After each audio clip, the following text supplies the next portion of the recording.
Mula sa palasyo, Straight from the palace. two of the most trusted DDS voices have joined forces.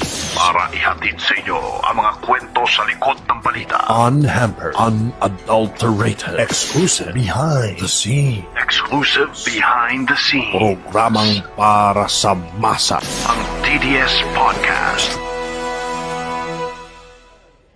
Mula sa RTVM Radio Booth, nandito po tayo sa Mount of Olives sa Jerusalem para sa espesyal na episode ng The Digong Diaries Special Podcast. Dito po ay ating tututukan ang makasaysayang pagbisita ni Pangulong Rodrigo Roa Duterte sa Israel. Makasaysayan sapagkat sa loob ng 61 taon ng formal diplomatic relations ng Pilipinas at Israel, ito lamang ang kauna-unahang pagkakataong bibisita ang presidente ng Pilipinas sa estadong ito.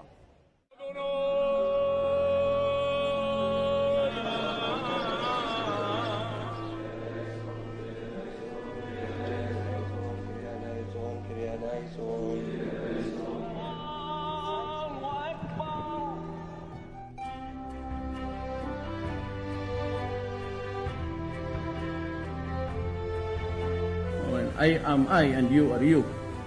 And God created me to be in this way, I suppose.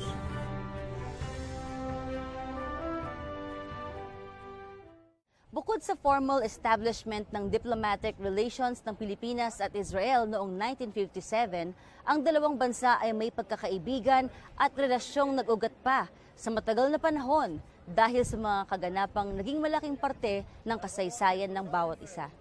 Una na rito ang open door policy ng dating Philippine Commonwealth Government sa pamumuno ng dating Pangulo nitong si Manuel L. Quezon noong 1930s. Sa ilalim ng open door policy, bukas pintong tinanggap ng Pilipinas ang mga Jewish refugees na tumakas sa Holocaust sa Europa. Tinatayang nasa 1,300 Hudyo ang ligtas na nakarating sa bansa sa ilalim ng polisiyang ito ni Pangulong Quezon. Pangalawa rito ay ang suportang ibinigay ng Pilipinas sa United Nations Resolution 181 para sa partition plan ng Palestine na naging daan sa formal na pagkakabuo at pagtayo ng State of Israel. Ang Pilipinas lamang ang bansa sa Asia na sumuporta rito, dahilan upang mas lalong lumalim ang ugnayan natin sa bansang Israel. What we have with Israel is a very special relationship. We have a shared history with Israel that stretches back to the 1930s, as you mentioned. And we have what we call an enduring friendship, which started even before both states became independent. Thanks to those two pivotal events in our shared history with Israel, there is a tremendous amount of goodwill between our two nations, our two governments, and our two peoples. This is the reason why Filipinos can go to Israel without a visa for tourism purposes. And this is the reason why there is development cooperation between Israel and the Philippines, and why the president is visiting Israel. He will be the first Philippine president to visit Israel in the 61 years of our diplomatic relations, ever since diplomatic relations were established in 1957. Dahil sa dalawang makasaysayang kaganapang ito at sa formal establishment ng diplomatic relations ng Israel at Pilipinas na pinagtibay na pagpirma ng Treaty of Friendship noong February 26, 1958, mas lalong lumawig pa ang kooperasyon ng dalawang bansa sa iba't ibang larangan. I'm very happy to say that in the last few years, we have broadened the areas of cooperation between our two countries. Halimbawa, sa larangan ng labor o paggawa, we have around 29,000 Filipinos living and working in Israel. Around 24,000 of them are caregivers, taking care of the elderly in Israel and disabled children. So in a way, you can say that we are helping Israel cope with an aging population. And we are very happy to report that the labor conditions in Israel are some of the best in the Middle East. Our workers here receive the highest minimum wage in all of the Middle East. And they have days off, they have the right to worship and practice their faith. And as you know, this is the Holy Land. No? It's a special place for Filipino Christians. And they're having a very good time here, no? And enjoying their work, even though it's a very difficult and demanding type of work, caregiving. We also have a logistics agreement with Israel in defense procurement, in the acquisition of defense equipment, and this has helped us improve our military capability in counterterrorism, which is an important aspect of our security. And we are also trying to diversify our sources of supply of defense equipment. And this is important if we are to pursue an independent foreign policy. And Israel is one of many countries that are providing military equipment, especially for our counterterrorism capability program. At sa unang araw nga ng pagbisita ni Pangulong Duterte noong September 2, ay kanyang kinatagpo ang Filipino community dito sa Israel, na sila namang mainit at tupanggap sa pagdating ng ating Pangulo. Higit 1,000 Pilipino ang nagsadya sa Ramada Hotel sa Jerusalem upang makita ang presidente. Panoorin po natin ito. His Excellency, the President of the Republic of the Philippines, Rodrigo Roa Duterte! Could stand on mountain, you raise me up. I am strong when I am on your shoulder. You raise me up to more than I could be. Ang lahat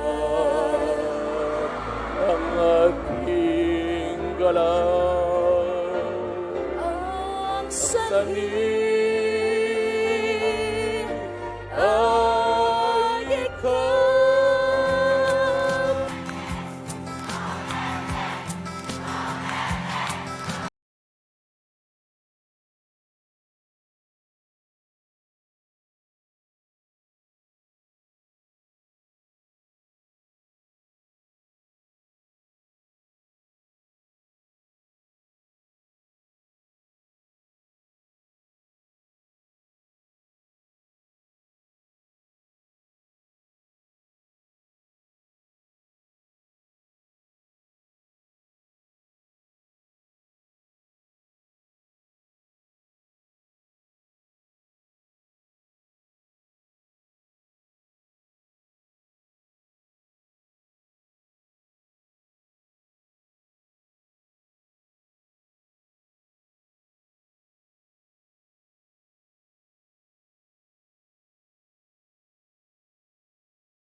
At bilang tayo ay nasa Filipino community meeting din sa mga oras na iyon, ating nakapanayam ang ilang Pilipino upang hingi ng kanilang mensahe para sa ating Pangulo.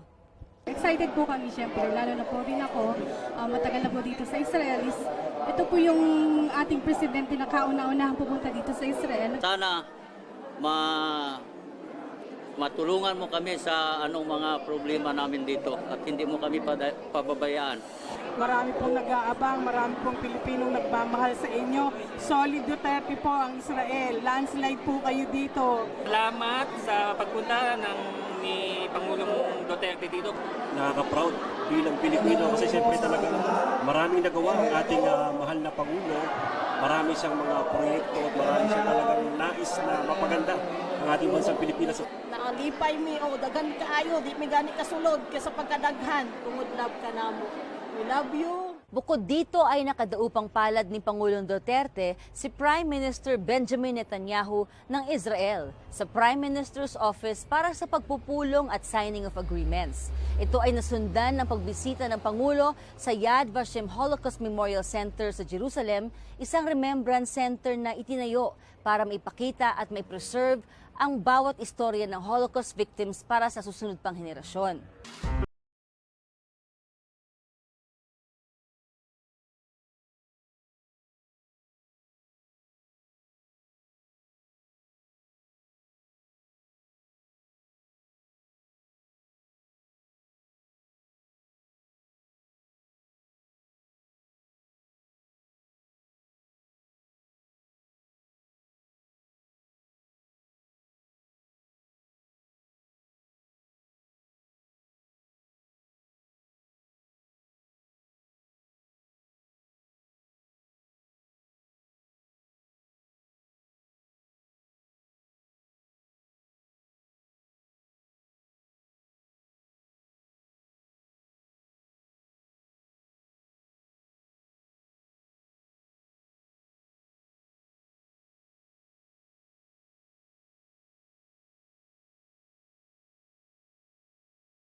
Sa ikatlong araw ng kanyang pagbisita ay nakipagpulong naman ang mahal na Pangulo kay Israeli President Reuven Rivlin sa official residence nito sa Jerusalem.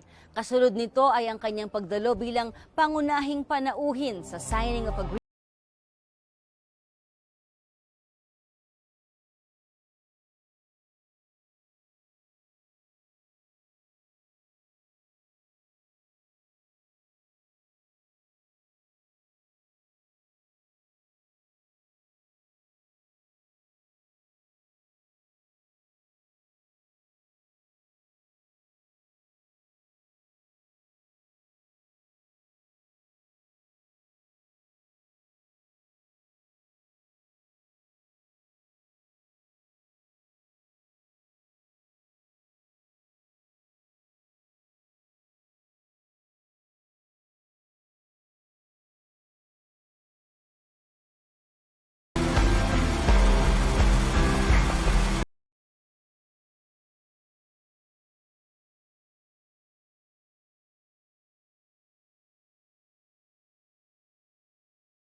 At sa uling araw ng kanyang pagbisita ay tinungo ng ating presidente ang Open Doors Monument sa munisipalidad ng Rishon Lezion para sa isang wreath-laying event. Ang monumentong ito ay tuluyang naitayo noong 2009 upang maging simbolo ng pasasalamat ng bansang Israel para sa Pilipinas dahil sa pagtanggap nito sa mga Jewish refugee noong late 1930s. Well, the enduring friendship between Israelis and Filipinos actually started, as I said, in the late 1930s. And in 2009, the Philippine Embassy, together with the Israeli government, dedicated a monument in the city of Rishon LeZion called the Open Doors Monument to commemorate the humanitarian assistance provided by the Philippines to Jewish refugees escaping the Holocaust in the late 1930s. As you know, President Quezon allowed the entry of around 1,300 Jewish refugees. And this monument now stands in Rishon LeZion, a city close to Tel Aviv, and it has attracted a lot of attention, and it is visited by Israeli and Filipino tourists. And we expect the President to visit this important site, which symbolizes our strong friendship with the Israeli people.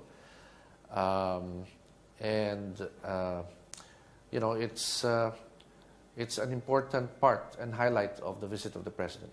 Well, there are three important pillars that form the shape of a triangle, which is a shape that you can find in both the Philippine and Israeli flags, the Star of David and the stars on the Philippine flag.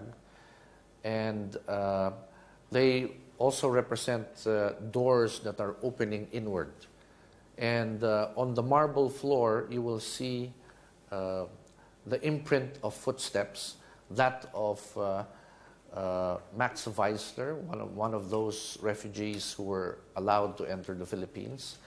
and also a Holocaust survivor, and a young lady who represents the generation that was saved, no? Because of the goodwill of countries like the Philippines that allowed people to escape the Holocaust. So in sum, this monument is a manifestation of this enduring friendship and the shared history between the Philippines and Israel. At dito na nga nagtatapos ang ating special edition ng The DDS Podcast. Samahan kami muli upang itampok ang susunod na makasaysayang pagbisita ni Pangulong Duterte walang iba kundi sa Hashemite Kingdom of Jordan. Nais po nating pasalamatan ng PCOO, RTVM at Radyo Pilipinas at sa lahat po na bumubuo ng DDS Podcast. Para sa iba pa impormasyon, patuloy niyo pong sundan ang PCOO and RTVM Facebook pages, RTVM YouTube channel at rtvm.gov.ph. Mula dito sa Jerusalem, Israel, ako po si Mocha Uson, kasama ko si Guy. Hello, Israeli ako, pero pusong Pinoy. Solid!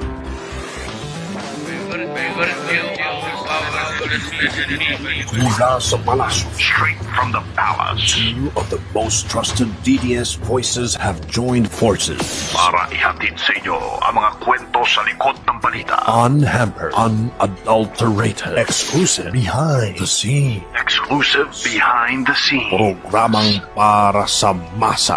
Ang DDS Podcast.